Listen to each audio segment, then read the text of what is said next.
Assalamualaikum warahmatullahi wabarakatuh. Kami mahasiswa Institut Agama Islam Tulang Bawang, Fakultas Syariah, Prodi Ekonomi Syariah 6.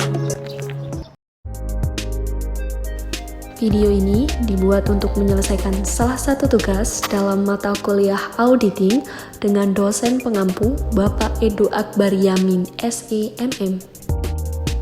Kami dari kelompok 1 terdiri dari 7 anggota kelompok yang masing-masing berkontribusi dalam memenuhi tugas dengan judul materi Gambaran Umum Proses Audit Laporan Keuangan. Sebelum pada pembahasan, izinkan kami perkenalkan diri terlebih dahulu. Yang pertama ada Nabila Maulidia dengan NPM 2002610227. Selanjutnya ada saya sendiri atas nama Zulia Siska dengan NPM 2002610018. Lalu ada Nur Indah Nafsiyah dengan NPM 2002610151. Selanjutnya ada Ermin Oktavia Rahayu dengan NPM 2002610006. Lalu ada Novi Safira dengan NPM 2002610008. Selanjutnya ada Yuda Putra Pratama dengan NPM 2002610036. Lalu yang terakhir ada Anggi Saputra dengan NPM 2002610023. Baik, inilah video penjelasan dari kelompok 1.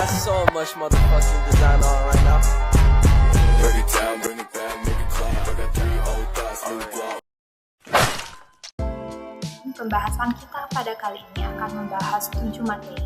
Yang pertama ada pengetahuan tentang bisnis dan industri, yang kedua ada absensi manajemen, yang ketiga ada materialistis, yang keempat ada resiko audit, yang kelima ada bukti audit, yang keenam ada pertimbangan jasa bernilai tambah, dan yang ketujuh ada mengkomunikasikan temuan-temuan. Adapun poin yang pertama adalah pengetahuan tentang bisnis dan industri. Auditor harus memperoleh pengetahuan dan pemahaman yang cukup tentang bisnis dan industri klien agar dapat memahami peristiwa-peristiwa, transaksi-transaksi, dan praktik-praktik yang dapat mempengaruhi secara signifikan pada laporan keuangan. Beberapa contoh bagaimana pemahaman atas bisnis industri dapat memastikan mutu yang tinggi atas jasa yang diberikan kepada klien. Yang pertama, ada mengembangkan harapan atas laporan keuangan atau developing expectation of financial statement untuk menilai kelayakan kegiatan operasi keuangan dan evaluasi organisasi. Yang kedua, ada pemahaman atas bisnis dan industri akan membantu seorang auditor memahami masalah-masalah informasi atau informasi sistem isu yang penting bagi seorang klien. Yang ketiga, ada pengetahuan tentang bisnis dan industri akan membantu auditor dalam mengevaluasi kelayakan estimasi akuntansi atau responsible of accounting serta respirasi manajemen. Yang keempat, terdapat banyak aspek kunci dalam GAAP yang digunakan secara khusus untuk industri tertentu. Banyak industri yang memiliki pedoman akuntansi dan audit yang spesifik. Yang kelima, ada pengetahuan ini juga membantu CPA membantu memberikan bantuan yang bernilai bagi manajemen dari Dewan Direksi. Misalnya dalam menentukan apakah yang pertama, manajemen dapat mengevaluasi resiko bisnis secara wajar, manajemen senantiasa memantau ukuran kinerja secara benar, sistem informasi klien telah cukup mendukung manajemen. Selanjutnya yaitu absensi manajemen. Pokok pembahasan dari absensi manajemen ini ada 5. Yang pertama yaitu keberadaan dan keterjadian, yang kedua kelengkapan, yang ketiga hak dan kewajiban, yang keempat penilaian dan alokasi, dan yang kelima penyajian dan pengungkapan. Yang pertama, keberadaan atau keterjadian. Keberadaan atau keterjadian ini berkaitan dengan apakah kewajiban entitas memang benar-benar ada pada tanggal tertentu dan apakah transaksi yang dicatat benar-benar terjadi selama periode tertentu. Yang kedua, kelengkapan. Kelengkapan ini berkaitan dengan apakah semua transaksi dan akun yang harus disajikan dalam laporan keuangan benar-benar telah dicantumkan. Yang ketiga, hak dan kewajiban. Berkaitan dengan apakah aktiva telah menjadi hak entitas dan hutang memang telah menjadi kewajiban entitas pada suatu tanggal tertentu. Yang keempat, penilaian atau alokasi. Penilaian atau alokasi berkaitan dengan apakah komponen aktiva, kewajiban pendataan, dan beban telah dicantumkan dalam laporan keuangan dengan jumlah yang semestinya.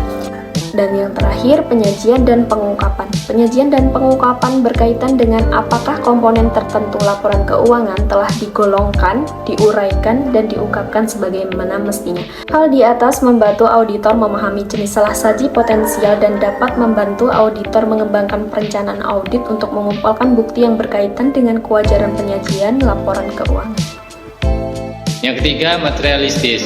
Pernyataan konsep FASB nomor 2 mendefinisikan materialitas sebagai besarnya pengabaian atau salah saji informasi akuntansi yang dalam kaitannya dengan kondisi di sekitarnya akan memungkinkan pertimbangan pihak yang berkepentingan yang mengandalkan informasi tersebut akan merubah atau terpengaruh oleh pengabaian atau salah saji tersebut.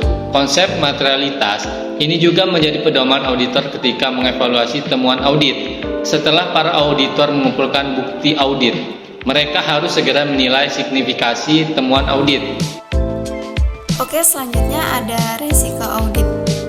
Hubungan antara resiko dan audit yaitu setelah mempertimbangkan resiko bawaan dan resiko pengendalian, auditor membuat pertimbangan tentang resiko salah saji yang material dalam informasi keuangan tentang asersi yang disajikan untuk audit serta menetapkan lingkup prosedur audit yang sesuai.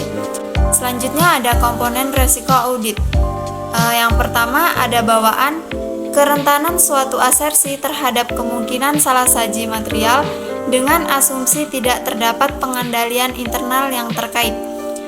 Selanjutnya ada pengendalian. Resiko terjadi salah saji yang material dalam suatu asersi yang tidak akan dapat dicegah atau dideteksi secara tepat waktu oleh struktur. Selanjutnya ada deteksi. Resiko yang timbul karena auditor tidak dapat mendeteksi salah saji material yang terdapat dalam suatu asersi. Di sini ada bukti audit, di mana bahan bukti atau biasa disebut dengan evidential matter, kompeten yang mencakupi dapat diperoleh melalui inspeksi, pengamatan permintaan, dan keterangan, dan konfirmasi yang digunakan sebagai dasar yang layak untuk menyatakan pendapat atas laporan keuangan yang diaudit. Di situ juga ada kecukupan bukti di mana ada materialitas dan risiko dalam mengaudit sebuah perusahaan manufaktur, maka sifat dan luasnya bukti audit untuk mendukung tujuan audit atas akun, persediaan akun lebih meyakinkan dibandingkan dengan bukti yang diperlukan untuk tujuan audit atas akun beban yang dibayar di muka. Next, selanjutnya ada faktor-faktor ekonomi, di mana seorang auditor bekerja dalam batasan ekonomi yang menentukan kecukupan bukti harus diperoleh dalam batasan waktu dan biaya yang memadai. Oke, nih selanjutnya ada ukuran dan karakteristik populasi. Semakin besar populasinya akan semakin besar pula jumlah bukti yang diperlukan untuk memperoleh dasar yang memadai guna menarik kesimpulan tentang itu. Selanjutnya ada kompetensi bukti, di mana ada relevansi atau biasa disebut dengan relevan. Auditor harus mewaspadai hubungan antara bukti audit dengan tujuan audit, termasuk bagaimana bukti audit tersebut menguraikan substansi ekonomi yang mendasari asersi. Dan di situ juga ada sumber atau biasa disebut dengan source, pengetahuan yang diperoleh secara langsung oleh seorang auditor melalui pemeriksaan fisik, pengamatan perhitungan, dan inspeksi akan semakin meyakinkan dibandingkan dengan informasi yang diperoleh secara tidak langsung. Ketetapan waktu berkaitan dengan tanggal berlakunya bukti audit.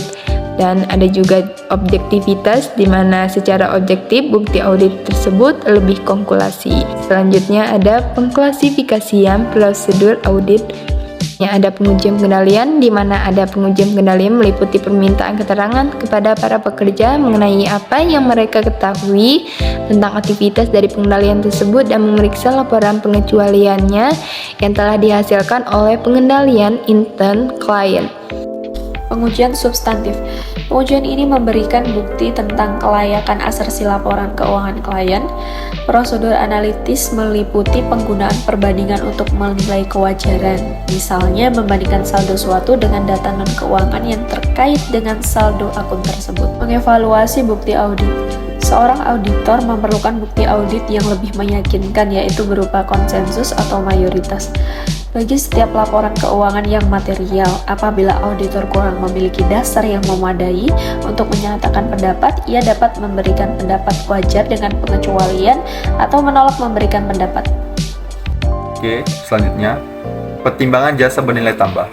Agar dapat melaksanakan audit laporan keuangan secara efektif, seseorang auditor harus mampu: pertama, memahami produksi etika pada produksi; kedua, memahami sasaran dan tujuan etisitas dan menentukan tingkat pencapaian sasaran dan tujuan; ketiga, memahami alur transaksi dan sistem informasi klien serta mengidentifikasi bagaimana keseluruhan transaksi yang akan mempengaruhi etisitas; keempat, memahami struktur pengendalian intern perusahaan dan mengevaluasi bagaimana tingkat manfaat yang diberikan pada perusahaan; kelima, menilai risiko, verifikasi esensi manajemen dan mendokumentasikan kesimpulan audit; keenam, mengevaluasi arus kas, variabilitas, likuiditas, solvensi, siklus operasi, serta kinerja klien dalam lingkungan industri secara relatif terhadap para pesaingnya. Selanjutnya, mengkomunikasikan temuan-temuan. Komunikasi tentang laporan keuangan melalui laporan auditor. Auditor akan menerbitkan sebuah laporan yang memuat pernyataan pendapat tentang laporan keuangan secara menyeluruh atau menyatakan bahwa tidak dapat memberikan pendapat atas laporan keuangan. Selanjutnya, komunikasi lain yang diperlukan. Yang pertama, pengendalian intern. Yang kedua, kebijakan akuntansi yang signifikan. Yang ketiga, pertimbangan manajemen dan estimasi akuntansi. Yang keempat, penyesuaian audit yang signifikan. Yang kelima, informasi yang dimuat dalam laporan keuangan yang telah diaudit. Yang keenam, perbedaan pendapat dengan manajemen. Yang ketujuh, konsultasi dengan akuntan lain. Yang kedelapan, kesulitan yang dihadapi dalam melaksanakan audit. I know gold is not enough. She's a